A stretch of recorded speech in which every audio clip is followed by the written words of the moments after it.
Magandang gabi mga kapuso. Ako po ang inyong Kuya Kim na magbibigay sa inyo ng trivia sa likod ng mga trending na balita. Sa probinsya ng Isabela, may nakilala kaming content creator at negosyante na yumaman, umasenso sa pagbebenta ng yelo.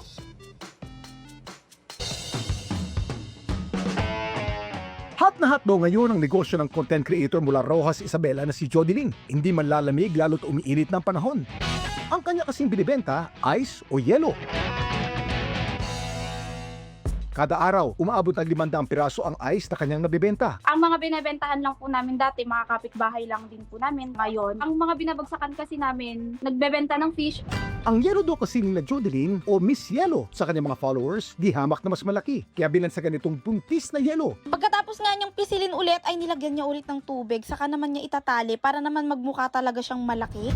6 pesos ito kada piraso. High school pa lang daw si Jodeline, nagsimulan niya ang kanyang negosyo. Nung nag-start po kami, maliliit pa lang po yung size niya. Dating gamit namin, upright freezer. Fast forward to 2025, ang kanyang business lumago. Kaya ang bahay ngayon ni Jodeline, nagbistulan ng appliance store sa dami ng naipundar niyang ref at freezer. From isang freezer, naging 24 freezers na ngayon. Nang dahil din sa yelo, naipatayo niya ang kanyang dream house. Ito po talaga yung pinangarap namin sa kita namin sa yelo. Pero sa dami ng kanilang ref at mahal ng kuryente ngayon, kumusta naman kaya ang kita ni Jodeline? Kuya Kim, ano na? Ang ice o yelo ay tubig na frozen o nasa solid form. Nabubuo ito kapag ang temperatura ng tubig ay umabot ng 0 degrees Celsius o mas mababa pa. Alam niyo ba na unang dinala ito sa Pilipinas noong 1847, panahon pa ng mga Kastila? Inimport ito ng American company na Russell and Sturgis para sa Spanish colony noon. Sila rin ang nagtatag ng pinakaunang ice plant sa Pilipinas sa Binondo, habang ang pinakaunang large-scale ice plant naman sa bansa tinayo noong 1902, panahon pa ng mga Amerikano. Ito ang insular ice plant.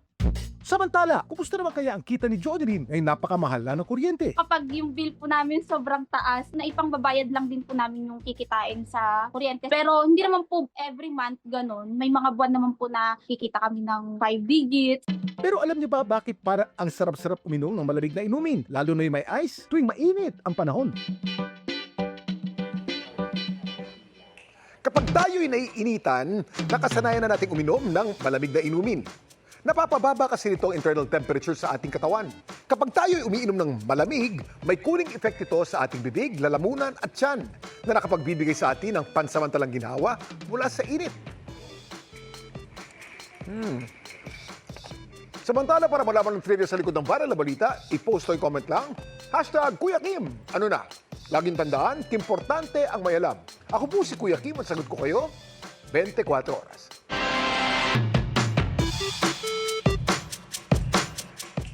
Magandang gabi mga kapuso. Ako po ang inyong Kuya Kim na magbibigay sa inyo ng trivia sa likod ng mga trending na balita. Ngayong araw na to, diniklara ng pag-asa ang official first day ng tag-init o ng summer. Napakarami sa atin ang pupunta sa mga beach para magpalamig. Mag-ingat lamang, may ilang mga sea creatures katulad ng isang octopus sa Siquijor na may taglay na lason o venom.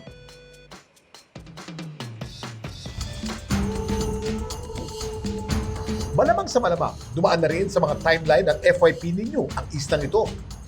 Patok kasi ito ngayon sa mga turista dahil sa puting-puti nitong buhangin at malakristal nitong tubig. Let's beat the heat ngayong tag-init sa island province ng Siquijor. Sa Siquijor na piling magbakasyon kamakailan ni B-Boy. Pero hindi lang daw ang breathtaking view ng isla ang nakakuha sa kanyang atensyon. Pati na ang bukitang ito. Yung body niya, medyo parang yellowish, greenish. At meron itong mga kulay asul na rings. Pero kahit gaano man daw kaganda ang bukitang kanyang nasilayan, hindi niya ito nilapitan. 3 feet away. Naka-zoom lang din yung video. Batid kasi ni B-Boy na lubha itong delikado. Ito kasi napakakamandag na blue-ringed octopus. Ang mga blue-ringed octopus maliit at docile. Ibig sabihin, hindi basta-basta nang-aatake mga ito. Pero kapag sila'y nathreaten, dito na nila ginagamit ang kanilang taglay na neurotoxin na kung tawagin, tetrodotoxin. 1 milligram lang daw nito kaya na makaparalyze o makapatay ng tao. Maliban sa blue-ringed octopus, marami pang ibang mga makamandag na nilalang sa karagatan na dapat ingatan sa tuwing tayo'y magsiswimming sa beach. Kabilang sa listahan ng mga striped eel catfish, Palo Filipina, at ang susong ito na maaaring magdulot ng pinsala sa nervous system nating mga tao. Ang katabi ko ngayon ay shell ng isang geography cone o Conus geographus, ang pinakamakamantag na species ng cone snail. Kung ang blue ring octopus may tetrodotoxin, ang mga ito naman ay merong conotoxin na pumapatay ng tinatayang 36 na katao sa nakalipas na 300 taon. Ang earliest record nito ay noong 1705. Kaya pag nakakita ng ganitong shell sa dagat, wag na wag itong lalapitan at dadamputin. Hawakan po natin. Wag po. May lasong po yan. Samantala, para malaman ang trivia sa likod ng viral na balita, ay post o i-comment lang, #Kuya Kim, ano na? Laging tandaan, kimportante ang may alam. Ako po si Kuya Kim at sagot ko kayo 24 oras.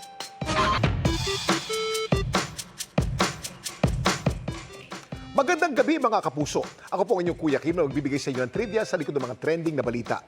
Pambihirang nakilala naming hiker na pumalik sa Mount Pulag. May nakita siya mga nilalang, hindi lamang niya nakita, na videohan pa niya. Anong hayop kaya ito? Parang nasa alapaap daw ang pakiramdam ng hiker mula General Santos City na si Paul B. Nang mag-hike siya kamakailan sa pinakamatayog na puntok sa Luzon, ang Mount Pulag. It was our first time malayo sa Mindanao. Pinaghandaan talaga namin. Very enlightening na nakapunta kami doon first time. Tsaka malamig ang panahon.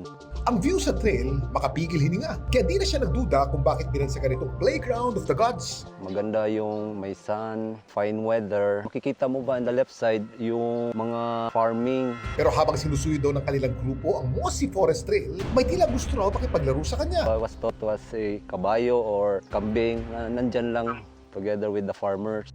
Hanggang sa kanyang napagtanto na hindi pala ito kabayo o kambing, kundi ang napakailap na usa ng bundok. Wala siyang sungay. I presume female deer yun. Pero malaki talaga siya. Lumapit pa ako. Parang na-bewildered na ako. Anong usa nga ba ang nakita ni Paul B?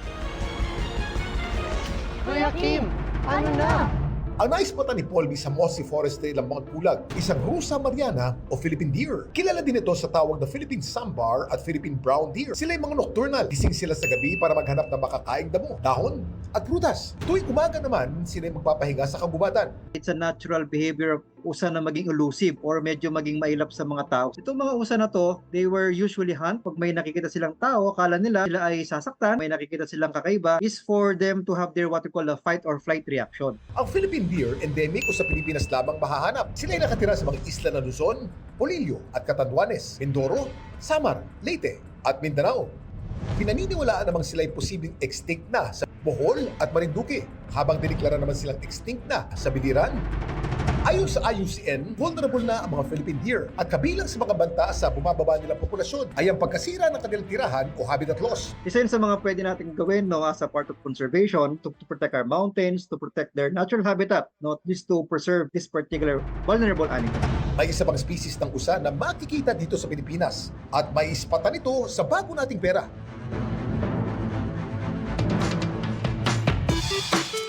Ito ang Rusa alfredi o Visayan spotted deer na nabubuhay sa mga rainforest ng Panay at Negros Islands. Mabilis itong makikilala dahil sa maliit nitong katawan, maigsi nitong mga binti at sa mga spot nito. Isa ito sa tinuturing na rarest sa mga usa sa buong mundo, pero sila ay endangered na o nanganganib ng maubos. At alam niyo ba ang mga Visayan spotted deer ay tinampok sa 500 peso polymer banknote? Samantala, para malaman ang trivia sa likod ng viral na balita, i-post o i-comment lang, #Kuya Kim. Ano na? Laging tandaan, kimportante ang may alam. Ako po si Kuya Kim at sagot ko kayo 24 oras.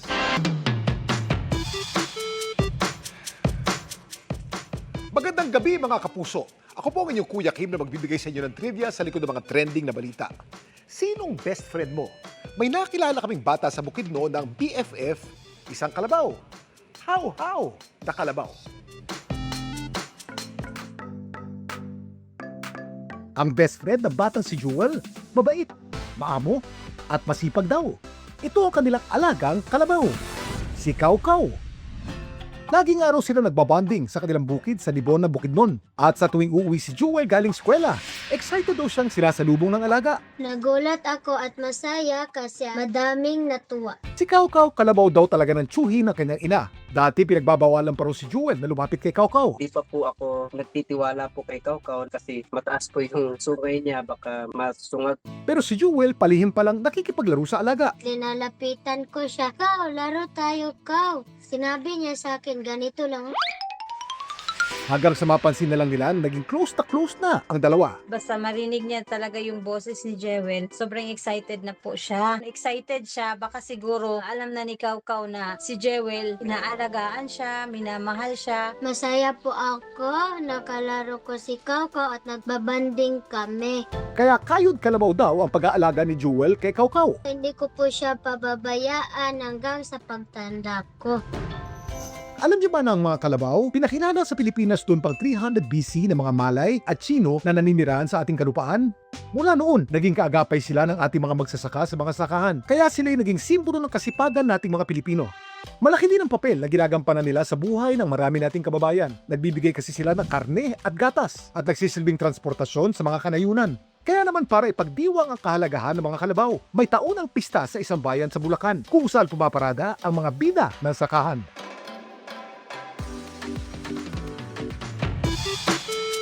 Tuwing Mayo, pinagdiriwang sa Pulilan, Bulacan ang Carabao Festival bilang bahagi ng kapistahan ni San Isidro Labrador. Ang patron ng mga magsasaka, ang isa sa mga highlight ng pista ang pagpaparada ng mga pinalamuti ang mga kalabaw. Sila rin ay pinapaluhod bilang paggalang kay San Isidro. Yan po siya nakaluhod. Yan. Samantala, para malaman ang trivia sa likod ng viral na balita, i-post o i-comment lang, #KuyaKim. Ano na? Laging tandaan, kimportante ang may alam. Ako po si Kuya Kim at sagot ko kayo 24 oras.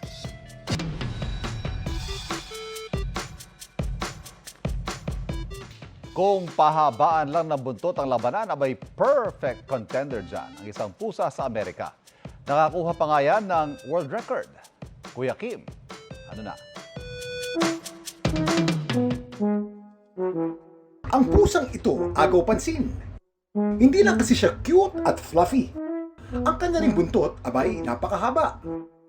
Kitang-kita, lalo tuwing siya'y tumatambay sa kanyang cat tree. Siya isang 2-year-old na Maine Coon cat mula Minnesota, USA na si Mr. Pugsley Adams. Kung ang buntot ng isang average na domestic cat ay nasa 12 inches lamang, ang buntot ni Mr. Pugsley Adams, 18.5 inches ang haba. Kaya naman siya ngayon ang may hawak ng Guinness World Record para sa longest tail on a domestic cat.